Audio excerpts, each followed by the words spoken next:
Alright, so the new iPhones were announced about a month ago, and while it has been a long wait, today was delivery day, and I got one. Yo guys, it's Luke, and this is an iPhone 12 Pro Max that we're going to unbox.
Alright, well that's going to wrap it up for this video. I know this was a super simple unboxing, but if you like this style, let me know. I'm trying something new.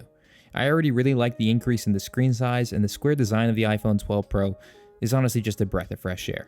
I'll be working on my reviews of the 12 Pro Max and the Mini once I get that phone, so make sure to stay tuned for those videos. If you like this video, you know what to do, and if you didn't, well, that other button works okay too.